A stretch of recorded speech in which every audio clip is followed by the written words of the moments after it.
सबको praise the Lord. एक बार फिर से मैं सबको वेलकम करता हूं आज। और हम परमेश्वर के वचन में भाग 2 में हैं और हम परमेश्वर के वचन से सीख रहे हैं। जैसे बाइबल में लिखा है, परमेश्वर ने हमें भय का आत्मा नहीं दिया। आए हम एक बार फिर से इस वचन को देखेंगे।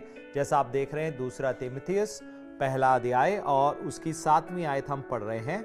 और यहां पर लिखा है, परमेश्वर ने हमें भय का नहीं, प्रेम का और संयम का आत्मा दिया है। तो पहले भाग में हमने गौर किया कि परमेश्वर ने हमें भय का आत्मा नहीं दिया। तो हम देखते हैं, जैसे मैंने पहले भाग में समझाया, बहुत सारे लोग कई बातों का डर मानते हैं या भय खौफ में अपनी जिंदगी बिताते हैं। तो पहले भाग में मैंने बताया कि किस प्रकार से परमेश्वर ने हमें भय का आत्मा नहीं दिया और हम करेज और बोल्डनेस के साथ अपनी जिंदगी बिता सकते हैं।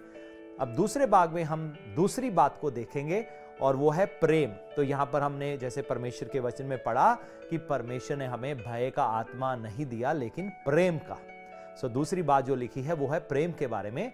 और बाइबल में जब हम पढ़ते हैं, यूहन्ना रचित सुसमाचार 3 अध्याय और उसकी 16 आयत में ऐसे लिखा है, परमेश्वर ने जगत से ऐसा प्रेम किया कि उसने अपना इकलौता पुत्र दे दिया ताकि जो कोई भी उस पर विश्वास करे वो नाश ना हो, हमेशा की जिंदगी पाए। फिर रोमियो 5:8 में, जैसा आप इस समय स्क्रीन पर देख रहे हैं, यहां पर लिखा है, जब हम पापी ही थे मसीह हमारे लिए मरा। तो जब हम पापी ही थे मसीह हमारे लिए मरा। बाइबल में लिखा है, हमने संसार से मित्रता किया, संसार से दोस्ती लगाया, हम गुनाहों में थे, पाप में थे, हम सच्चे परमेश्वर के खोजी नहीं बने, हम सृष्टिकर्ता को हमने जानने का कोशिश नहीं किया, लेकिन सृष्टि को ही अपना ईश्वर या परमेश्वर करके मान लिया। तो हमने परमेश्वर को नहीं खोजा, नहीं ढूंढा, लेकिन उसके बावजूद परमेश्वर ने हमारे से प्रेम किया। और वो समय जब हमने यीशु मसीह पर विश्वास भी नहीं किया था, प्रभु को अपना जीवन भी नहीं दिया था, उससे पहले ही प्रभु ने अपना जीवन हमारे लिए, हमारे पापों के लिए अपना बलिदान दे दिया, अपना लहू बहा दिया, ताकि उनके लहू बहाए जाने के द्वारा हम लोग हमेशा की जिंदगी पा सके। और हम लोग जो परमेश्वर से दूर थे, अब प्रभु यीशु मसीह के लहू के द्वारा अब हम परमेश्वर पिता के निकट आ गए, एक रिश्ते में जुड़ गए। अब हम परमेश्वर की संतान बन गए, हमें एक नया जिंदगी मिल गया। और ये सब इसलिए हुआ क्योंकि परमेश्वर ने हमारे साथ पहले प्रेम किया। और परमेश्वर सच में प्यार है। और बाइबल में हम एक और आयत को पढ़ेंगे, जैसा आप इस समय स्क्रीन पर देख रहे हैं। और यहां पर लिखा है, पहला यूहन्ना 4 अध्याय और 8वीं आयत, 1 जॉन चैप्टर 4 एंड वर्स 8 में लिखा है, जो प्रेम नहीं रखता वह परमेश्वर को नहीं जानता है, क्योंकि परमेश्वर प्रेम है। जो प्रेम नहीं करता वो परमेश्वर को नहीं जानता है, क्योंकि परमेश्वर प्रेम है। तो यहां पर लिखा है, वो व्यक्ति जो प्रेम में जिंदगी नहीं जीता। तो आज मैं थोड़ा सा आपको विस्तार के साथ बताऊंगा कि किस प्रेम की बात की जा रही है, क्योंकि संसार में प्रेम को लेकर लोगों के अंदर अलग अलग मान्यताएं हैं, अलग अलग तस्वीर लोगों ने अपने दिलों में प्रेम के लिए बनाई हुई है। कईयों के लिए शारीरिक संबंध प्रेम है, कई लोगों के लिए फ्रेंडशिप प्रेम है। लेकिन यहाँ पर हम परमेश्वर के प्रेम को देख रहे हैं कि जब हम परमेश्वर के खिलाफ थे, गुनाहों में जिंदगी जी रहे थे, पापों में जिंदगी जी रहे थे, तब भी परमेश्वर ने हमारे साथ प्रेम किया। तो यहां पर हम बात कर रहे हैं परमेश्वरीय प्रेम की। और पहला यूहन्ना 4 अध्याय और 8वीं आयत में जैसे हमने पढ़ा, जो प्रेम नहीं करता वो परमेश्वर को नहीं जानता है, क्योंकि परमेश्वर प्रेम है। यानी कि जब आप परमेश्वर को जान लेते हैं या परमेश्वर को देख लेते हैं, कैसे हम जान सकते हैं परमेश्वर के प्रेम को? प्रभु यीशु मसीह की जिंदगी को देखिए। हमारे पास बाइबल में ऐसे बहुत सारे उदाहरण हैं जहां पर हम देखकर जान सकते हैं कि परमेश्वर का प्रेम कैसा है। हम बाइबल में पढ़ते हैं कैसे प्रभु यीशु मसीह ने बहुत सारे लोगों के गुनाह माफ किए प्रेम के कारण, बहुत सारे लोगों को चंगाई दिया प्रेम के कारण। हम देखते हैं कैसे एक जक्कई जो पापी था और चुंगी लेने वालों का सरदार था, और पवित्र शास्त्र बाइबल में पढ़ते हैं कैसे प्रभु यीशु मसीह ने जब उसको गुल्लर के पेड़ पर बैठे हुए देखा, क्योंकि वो प्रभु को देखना चाहता था और चुंगी लेने वालों का सरदार था, प्रभु ने उससे कहा, मैं आज तुम्हारे घर चलूंगा। हम देखते हैं कैसे प्रभु ने उस पापी गुनाहगार से भी प्रेम किया। लोगों की नजरों में चुंगी लेने वाले उस समय बहुत एक नीच करके लोग उनको देखते थे, उनकी कोई वैल्यू नहीं थी, कदर नहीं थी, क्योंकि अक्सर ये लोगों से ज्यादा पैसा लेते थे, रिश्वतखोरी लेते थे। और ये व्यक्ति रिश्वतखोरों का भी सरदार था, बाइबल में लिखा है चुंगी लेने वालों का सरदार था। लेकिन हम देखते हैं कैसे प्रभु की कृपा दृष्टि इस पर हुई और प्रभु ने इसको प्रेम दिखाया, और वो व्यक्ति जिसको फरीसी और सदूकी लोग उसके घर जाना तो दूर, उसको बुलाकर भी खुश नहीं होते थे, तो उसको बुलाना भी नहीं चाहते थे, देखो प्रभु उसके घर गए, उसके घर जाके भोजन किया होगा, प्रभु उसके घर जाकर बैठे। तो देखो कैसे प्रभु ने अपना प्रेम एक पापी मनुष्य के जीवन में भी जाहिर किया। सो प्रभु यीशु मसीह, बाइबल में लिखा है प्रेम है, परमेश्वर प्रेम है, और वो गुनाहगारों से भी प्रेम करते हैं। वो जो उनके खिलाफ चले, जिन्होंने उनके खिलाफ जाकर कार्य किया, प्रभु उनसे भी प्रेम करते हैं। जैसे बाइबल में हम यहूदा इस्करियोती के बारे में पढ़ते हैं, वो व्यक्ति जिसने यीशु मसीह को 30 चांदी के सिक्कों में बेच दिया, जब उनको पकड़वाने के लिए आया, ये नहीं था, प्रभु को मालूम नहीं था, प्रभु जानते थे, प्रभु ने पहले ही बता दिया था। प्रभु को आकर मुंह पर चूमा, और देखो प्रभु यीशु मसीह ने उसको चूमने दिया। प्रभु को मालूम था ये मुझे धोखा दे रहा है, लेकिन प्रभु ने उसको चूमने दिया, क्योंकि उसके उस धोखा देने के बावजूद भी प्रभु यहूदा इस्करियोती से प्रेम करते थे। ये है परमेश्वर का प्रेम, जो हम समझ नहीं सकते, लेकिन परमेश्वर ऐसे ही प्रेम में हमें चलाना चाहते हैं। इसीलिए पवित्र शास्त्र बाइबल में लिखा है, परमेश्वर ने हमें भय का नहीं लेकिन प्रेम का और आत्म संयम का आत्मा दिया है। तो तीसरे भाग में मैं आत्म संयम यानी कि अनुशासन या एक सही मन की बात करूंगा, क्योंकि इंग्लिश बाइबल में अलग अलग शब्द आत्म संयम के लिए दिए गए हैं। किसी बाइबल में डिसिप्लिन लिखा है यानी कि अनुशासन, किसी में आत्म संयम लिखा है, और किसी में एक शुद्ध विवेक, एक अच्छा विवेक लिखा हुआ है। तो मैं इसके बारे में भाग 3 में बात करूंगा, लेकिन इस समय हम भाग 2 में गौर कर रहे हैं और हम परमेश्वर के प्रेम के बारे में इस समय परमेश्वर के वचन से जान रहे हैं। तो आए हम थोड़ा और गहराई में जाने के लिए, इस परमेश्वर के प्रेम के बारे में समझने के लिए कि कैसे हम इस परमेश्वर के प्रेम में चल सकते हैं। जैसा आप देख रहे हैं इस समय अपनी स्क्रीन में, 1 कुरिन्थियों 13 अध्याय और पहली आयत, यदि मैं मनुष्यों और स्वर्गदूतों की बोलियां बोलूं और प्रेम ना रखूं, तो मैं ठंठनाता हुआ पीतल और झंझनाती हुई झांझ हूं। तो यहां पर परमेश्वर के वचन में लिखा है, हो सकता है एक व्यक्ति अनन्य भाषा में बोल सकता हो, लेकिन अगर उसके अंदर प्रेम नहीं है तो वो कुछ भी नहीं है, वो खोखला है अपने जिंदगी जीवन में। दूसरी आयत में देखते हैं, यदि मैं भविष्यवाणी कर सकूं, तो यहां पर एक ऐसा व्यक्ति देखते हैं जो भविष्यवाणी कर सकता है, जैसे आप स्क्रीन पर देख रहे हैं। दूसरा है, सब वेदों और सब प्रकार के ज्ञान की समझ रखूं, तो एक व्यक्ति जो ज्ञानी है।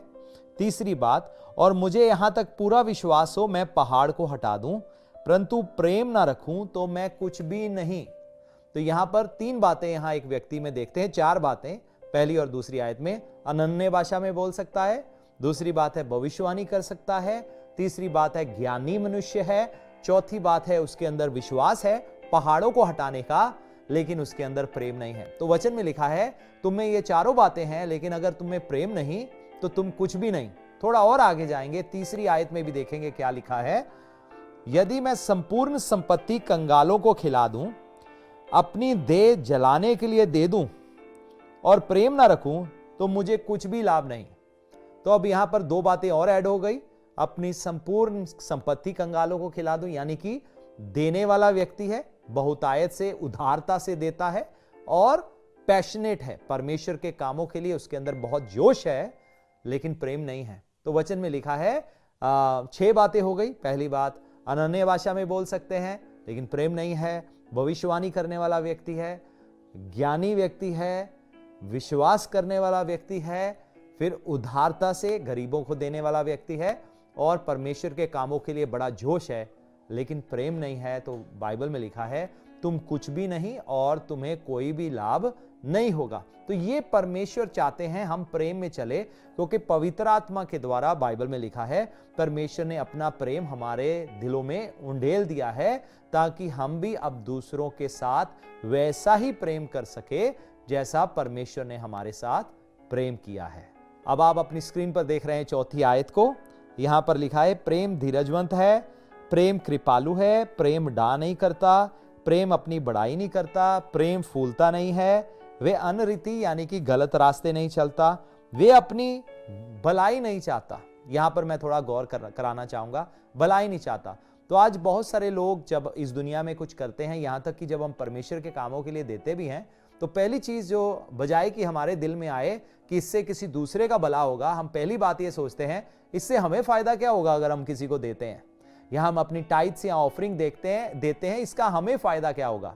ये लास्ट बात होनी चाहिए हमारे मन में। सबसे पहले आप ये सोचो कि जब आप परमेश्वर के कार्य करते हो किसी भी रीति से, चाहे दशमांश भेंट देकर, चाहे दूसरों को वचन का प्रचार करके, चाहे दूसरों के लिए प्रार्थना करके, ये सब का मकसद एक ही होना चाहिए, प्रेम। और प्रेम दूसरों की भलाई चाहता है। देखो प्रभु यीशु मसीह ने हमारे साथ प्रेम किया, अपने आप को दे दिया। तो उन्होंने अपना भलाई नहीं देखा, उन्होंने हमारा भलाई देखा। उन्होंने अपना दुख नहीं देखा, उन्होंने हमारा दुख देखा। उन्होंने अपना दर्द नहीं देखा, उन्होंने हमारा दर्द देखा। उन्होंने अपनी तकलीफ नहीं देखी, उन्होंने हमारी तकलीफ देखी। उन्होंने अपनी गरीबी नहीं देखी, उन्होंने हमारी गरीबी देखी, लोग बच जाएं। तो ये है प्रेम, जो परमेश्वर का प्रेम है। और यहां पर जैसे हमने गौर किया इस आयत में, तो एक बार फिर से स्क्रीन पर देखें, वे अपनी भलाई नहीं चाहता, झुंझलाता नहीं है, बुरा नहीं मानता। बहुत सारे लोग हैं बड़ी जल्दी बुरा मानते हैं, बड़ी जल्दी रिजेक्शन फील करते हैं, बड़ी जल्दी नाराज होते हैं। लेकिन अगर आप प्रेम में चलने वाले व्यक्ति हैं, आप जल्दी नाराज नहीं होंगे, जल्दी रिजेक्शन फील नहीं करेंगे, क्योंकि आप परमेश्वर के प्रेम से भरे हुए हैं। अगर आपके साथ कोई बुराई करता है, आप वापस उसके साथ भलाई करने की चाहत रखते हो, क्योंकि आप परमेश्वर के प्रेम में चल रहे हो। बाइबल में जैसे प्रभु ने कहा, दुश्मनों को माफ करो, शराब देने वाले को आशीष दो और बुरा करने वाले के साथ भला करो। परमेश्वर का प्रेम जो पवित्र आत्मा के द्वारा परमेश्वर ने हमारे दिलों में उंडे। इसीलिए जैसे हमने पढ़ा 2 तिमुथियुस पहला अध्याय 7वीं आयत में, परमेश्वर ने हमें भय का आत्मा नहीं दिया, लेकिन प्रेम का और आत्म संयम का आत्मा दिया है। तीसरे भाग में मैं आपसे बात करूंगा आत्म संयम की। ट्रांसलेशंस में लिखा है अनुशासन की, एक परिपक्व मन की, एक ऐसा मन जो एक ऐसा व्यक्ति जिसके विचार मसीह के साथ मेल खाते हैं। तो तीसरे भाग में मैं वहां से बात करूंगा, लेकिन ये समय है हम एक आराधना के गीत में जाएंगे। अब समय है हम भेंट भी उठाएंगे, जैसे आप इस समय स्क्रीन पर हमारे अकाउंट डिटेल्स देख रहे हैं हाउस ऑफ वर्शिप के। तो अगर आप इंडियन बैंक होल्डर है तो आप हमारे अकाउंट में मनी ट्रांसफर कर सकते हैं। आपके टाइल्स ऑफरिंग्स हो सकता है। आप हमारे साथ मंथली पार्टनर बनना चाहते हो तो कृपया हमारे साथ जुड़ जाइए, हमारे साथ इस सेवकाई में सहयोग दीजिए, ताकि हम परमेश्वर का वचन दूर दूर तक लोगों तक पहुंचा सके और मसीह की कलीसिया को हम मजबूत कर सके। तो अगर आप किसी कारणवश इस अकाउंट में मनी कर सकते तो नीचे 2 नंबर दिए गए हैं, आप वहां पे संपर्क कर सकते हैं। तो आपको बता दिया जाएगा कि किस प्रकार आप अपनी भेंट हाउस ऑफ वर्शिप सेवकाई को पहुंचा सकते हैं। तो परमेश्वर आपको बहुतायत से आशीष दे। आए हम प्रार्थना करें। पिता, मैं प्रार्थना करता हूं आपके लोगों के लिए जिन्होंने ये वचन सुना है प्रेम का। मेरी प्रार्थना है आपके लोग प्रेम में जीने पाए, चलने पाए और बढ़ने पाए, क्योंकि जब हम आगे जाके 1 कुरिन्थियों 13 अध्याय में पढ़ते हैं, वहां लिखा है प्रेम कभी हारता नहीं है, प्रेम कभी टलता नहीं है। इंग्लिश बाइबल में लिखा है लव नेवर फेल्स, यानी कि प्रेम कभी हारता नहीं है। मेरी प्रार्थना है आपके जब लोग फैसला लेते हैं प्रेम में चलने के लिए, मैं इस बात का विश्वास करता हूं इनको अपने जीवन में कभी भी हार का सामना नहीं करना पड़ेगा। और वो लोग जो इस समय ऑफरिंग देने जा रहे हैं आपके कार्यों के लिए, हाउस ऑफ वर्शिप सेवकाई को, या जिन्होंने फैसला लिया है कुछ भेंट या दशमांश या एक मंथली पार्टनर बनने के लिए, मेरी प्रार्थना है इनको बहुतायत से आशीष दें। इनके घर में कभी कोई घटी ना होगी, इनकी जरूरतें सारी पूरी होंगी। यीशु मसीह के नाम में आमीन।